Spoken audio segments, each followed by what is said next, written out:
도대체 왜 한화는 이 선수를 쓰지 않았던 걸까요? 트레이드된 지 불과 3주 만에 하주석을 바라보는 야구 팬들의 시선이 완전히 뒤집혔습니다. 놀라며 퓨처스에서 꾸준히 좋은 타격감을 보여줬던 하주석이 기아로 이적하자마자 연일 안타를 터뜨리기 시작한 겁니다. 안녕하세요. KR 프라임 스포츠에 오신 것을 환영합니다. 도대체 트레이드 이후 하주석에게 무슨 일이 있었던 걸까요? 그리고 한화는 왜 이런 선수를 오랫동안 기용하지 않았던 걸까요? 프로야구 기아 타이거즈에 차기 주장감으로 손꼽힐 만한 선수가 등장했습니다.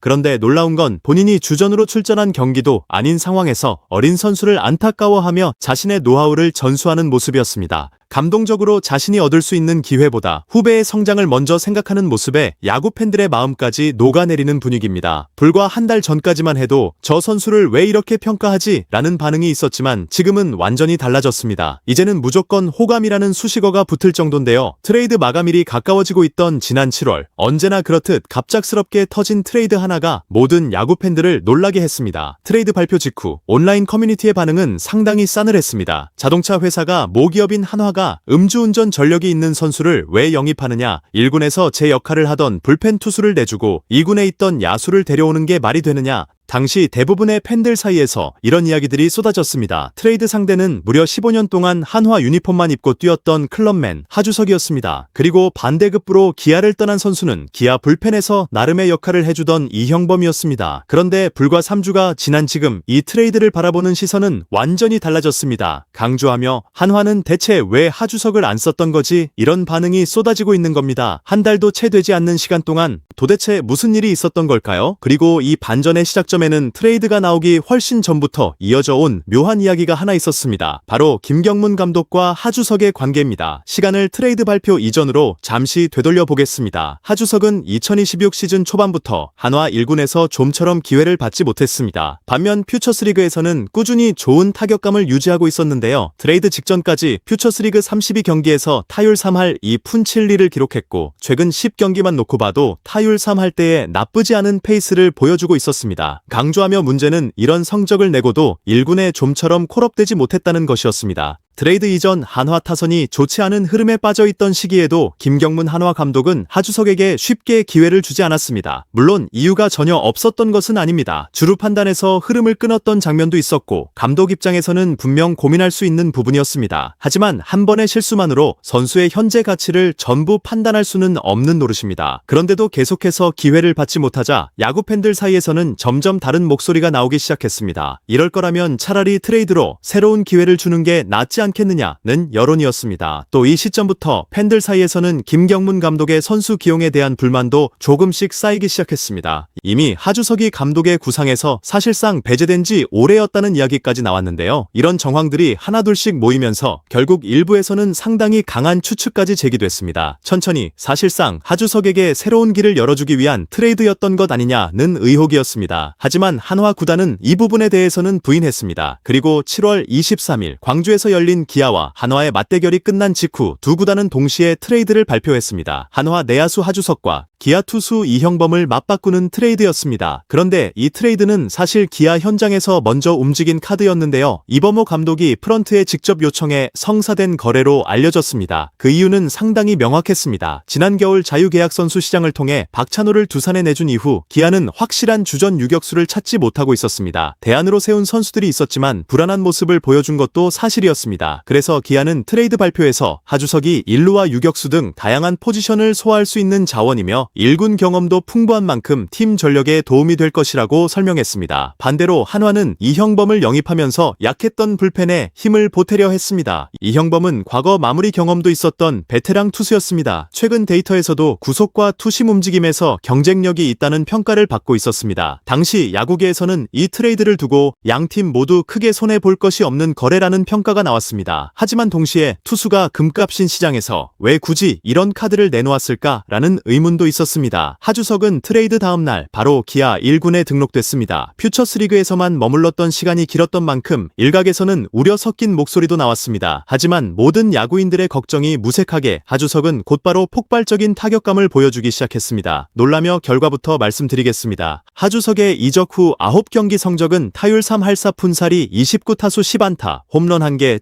실타점, 출루율과 장타율을 합친 OPS는 0.981이었습니다. 무엇보다 놀라운 건 출전한 9경기에서 전부 안타를 기록했다는 점입니다. 올 시즌 전체 성적만 놓고 보면 다소 평범하게 보일 수도 있습니다. 하지만 이적 이후라는 구간으로 좁혀보면 이 선수가 완전히 다른 모습을 보여주고 있다는 걸 확실하게 알 수 있습니다. 반면 한화는 즉시 전력감 불펜 투수를 확보하겠다는 계산으로 이형범을 데려왔습니다. 하지만 이적 이후 이형범은 극심한 부진에 시달렸고 결국 이 군으로 내려가게 됐습니다.